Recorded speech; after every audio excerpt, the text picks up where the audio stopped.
जैसा कि आप लोगों को पता है कि बिहार पुलिस का एग्जाम एक चरण हो गया है, 3 चरणों में विभाजित था। पहला चरण ही एग्जाम में फर्स्ट शिफ्ट और सेकेंड शिफ्ट दोनों ही पर्चा लीक हो गए हैं। पर्चा पुलिस का पर्चा जो है लीक हो गया है, दोषी कौन है ये हम चर्चा करेंगे। बच्चे दोषी हैं, माता पिता दोषी हैं, सरकार दोषी है, या विपक्ष में बैठे लोग दोषी हैं, या शिक्षक दोषी है जो पढ़ा रहे हैं। कौन दोषी है हम इस पर चर्चा करेंगे। तो जैसा हम सबसे पहले बच्चे की बात कर ले रहे हैं, बच्चा दोषी है, बच्चा दोषी को हम मानते हैं। क्यों? क्योंकि जब बच्चा सिर्फ पढ़ना जानते हैं, आवाज़ उठाना नहीं जानते, जब तक आप आवाज़ नहीं उठाएंगे तब तक आप दोषी माने जाएंगे। क्योंकि चोरी करने वाला उतना दोषी है जितना कि आप न बोलिएगा तब।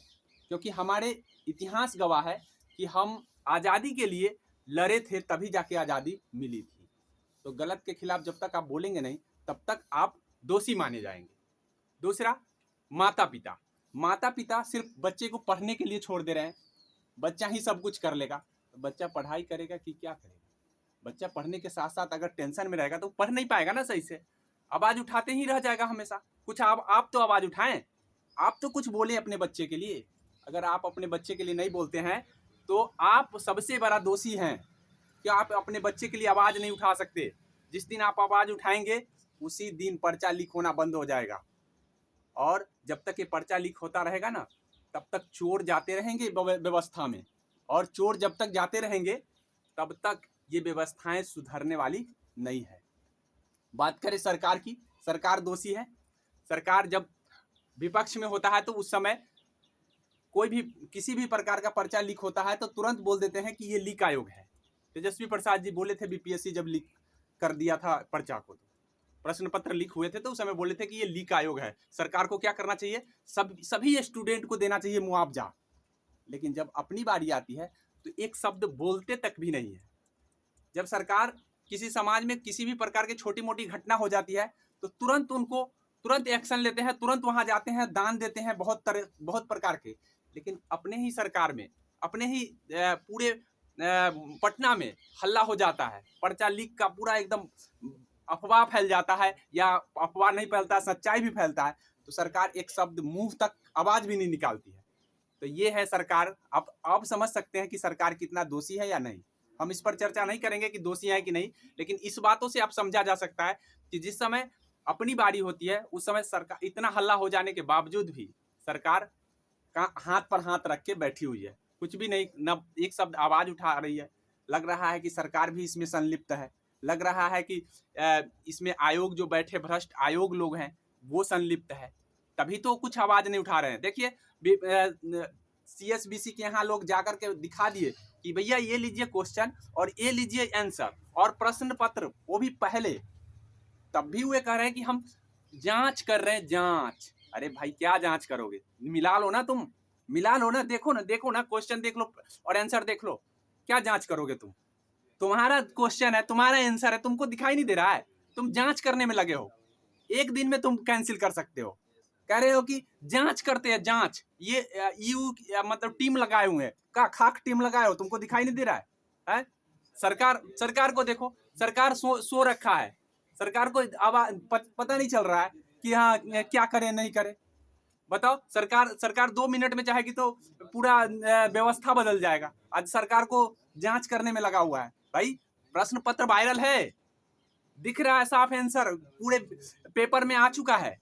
अब ऐसी परिस्थिति में भी तुम नहीं कर पा रहे हो तो बताओ तुम सरकार हो कि क्या हो। अब बात करते हैं थोड़ा विपक्ष की। विपक्ष लोग बड़ा होशियार बनते हैं। जब BSSC का पेपर लीक हो गया था, हल्ला हुआ था, तो कहे थे कि हम एक दिन नहीं बैठेंगे, हम हल्ला मतलब हम इसके लिए लड़ाई लड़ेंगे। लड़ाई लड़ने की क्या बात है? एक दिन हल्ला कर दिया, दूसरा दिन से सो गए। यही है विपक्ष। विपक्ष में बैठे लोग यही है, सब अपने अपने रोटी सेकने में लगे हुए हैं। अगर विपक्ष जिस दिन चाह लेगा उस दिन से लीक बंद हो जाएगा। सरकार नहीं चाहे, विपक्ष चाह लेगा तो कहेगा कि भाई हम अनशन पर बैठ जाएंगे, और जब तक वो पर्चा लीक का दोषी का पकड़ नहीं लेते तब तक अनशन पर बैठे रहो। क्या मजाल की नहीं पर्चा लीक बंद हो जाता है।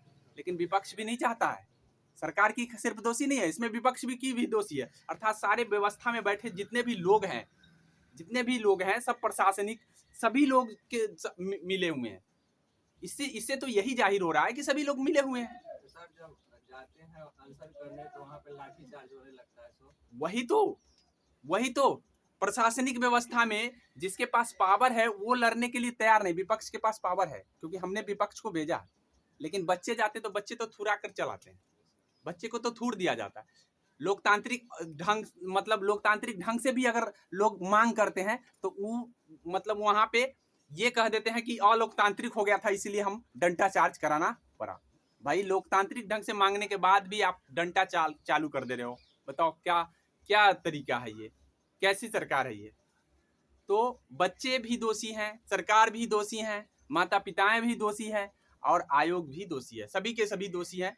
और जब तक बच्चे आवाज नहीं उठाएंगे, बच्चे के माता पिता आवाज नहीं उठाएंगे, सरकार की मंशा नहीं बदलेगी। और सरकार की मंशा नहीं बदलेगी, ये पेपर लीक होते रहेंगे। अब बच्चे क्या करें, तैयारी करें या ना करें। तो बच्चे ये समझ लीजिए कि संघर्ष की रास्ता छोड़ देना जीत नहीं होता है, संघर्ष की रास्ता छोड़ देना जीत नहीं होता है, जीतने के लिए संघर्ष करना पड़ता है। हम लड़ेंगे और लड़ने के लिए हर किसी को उत्साहित करेंगे कि भाई जब तक गलत हो रहा है तो गलत का आवाज उठाएं, बिना आवाज उठाएं और लोकतांत्रिक ढंग से हल्ला करके नहीं बल्कि लोकतांत्रिक ढंग से हम आवाज उठाएं और प्रोटेस्ट करें ज़्यादा से ज़्यादा। और खास करके हम उन माता पिता से आग्रह करना चाहेंगे जिनके बच्चे पढ़ रहे हैं या आगे हर माता पिता वे माता पिता जिनके बच्चे नहीं तैयारी कर रहे हैं वो भी इस चीज को आवाज उठा करके बोले कि भाई ये गलत हो रहा है। क्योंकि प्रशासन में अगर कोई गलत आदमी चला जाएगा तो हमेशा प्रशासनिक कार्य अच्छा नहीं होगा। और सरकार को भी सोचना चाहिए कि प्रशासन में अगर गलत आदमी को हम लेंगे तो गलत आदमी गलत ही करेगा, कभी सही नहीं कर सकता। तो यहीं पे अपनी बात एंड करते हैं। जय हिंद।